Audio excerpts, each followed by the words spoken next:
Strictly speaking, a serial killer is someone who murders at least two people in separate events that occur at different times. While serial murder is not formalized by any legal code, the crimes of serial killers have often been seized on by the media and the public consciousness, especially in cases where there are many victims or the murders are carried out in gruesome fashion. Hello everyone, and welcome to another video. Today, we'll be looking at 6 of the world's most evil serial killers ever.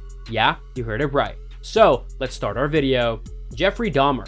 Jeffrey Dahmer started killing in 1978, just 18 years old, and wasn't arrested for murder until 1991. After a would-be victim escaped and led the police back to Dahmer's Milwaukee, Wisconsin home. It was there that some of the gruesome details of his life of killing were seen via photos of mutilated bodies and body parts strewn across the apartment. He even had a vat of acid that he used to dispose of victims. In all, Dahmer killed 17 people, mostly young men of color. He served time in prison twice, the first time for molestation and the second time for murder, and was killed by a fellow inmate in 1994. Harold Shipman. Harold Shipman, also known as Dr. Death, is believed to have killed at least 218 patients, although the total is quite likely closer to 250. The doctor practiced in London and between 1972 and 1998 worked in 2 different offices, killing all the while. He wasn't caught until a red flag was raised by several people, including an undertaker who was surprised by the sheer number of cremation certificates that Shipman was a part of, along with the fact that most of the cases were elderly women found to have died in bed, not at night, but rather during the day. Police mishandled the investigation, and Shipman kept killing until he got greedy and tried to concoct a will for a victim that named him beneficiary, which led the victim's daughter to become suspicious. He was finally convicted in 2000 and committed suicide while in prison in 2004. John Wayne Gacy. A construction worker known by his suburban neighbors as outgoing. John Wayne Gacy was involved in politics and even acted as a clown for birthday parties. He was no clown though. Gacy came under suspicions in 1978 when a 15-year-old boy last seen with him went missing.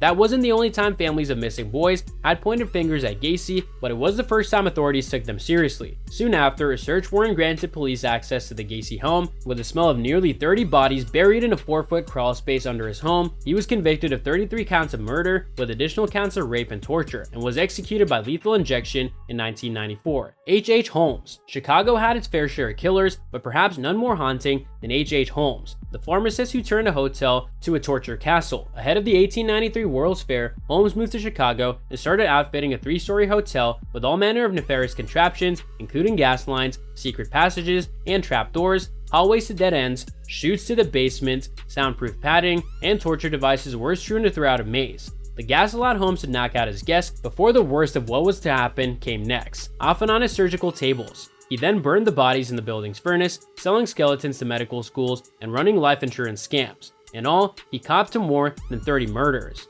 Found only after a fellow scammer turned him in for falling short on a financial agreement before he was hanged in 1896. Pedro Lopez. One of the world's most prolific serial killers might still be out there. Pedro Lopez is linked to more than 300 murders in his native Colombia and in Ecuador and Peru. At least 1/3 of those murders were tribal women. After Lopez's arrest in 1980, police found the graves of more than 50 of his preteen victims. He was later convicted of murdering 110 girls in Ecuador and confessed to 240 more murders in Colombia and Peru. The monster of the Andes didn't even spend 20 years in prison, as he was released in 1998 for good behavior. More than 20 years since his whereabouts remain unknown. Ted Bundy. Ted loved the attention his murders garnered him, and many in the United States were more than happy to give him that attention. The western US was his hunting ground, with an unknown number of murders piling up, mostly college-age women, from Washington and Oregon all the way to Utah and Colorado. Bundy was once arrested in Colorado and convicted of kidnapping, but he escaped custody, moving to Florida, where he killed multiple times more. Bundy's final arrest and its aftermath captured the attention of the nation, as the accused murderer acted as his own lawyer during what's believed to have been the first televised murder trial, welcomed interviews, and boasted of the fans that he had created. He was eventually executed in an electric chair in 1989. And that's all for today's video. What are your thoughts on this? Let me know in the comments section down below. I hope that you found this video interesting, and if you want to see more videos like this, please consider subscribing to my channel. See you in the following video with some more of the latest updates, and until then, stay tuned.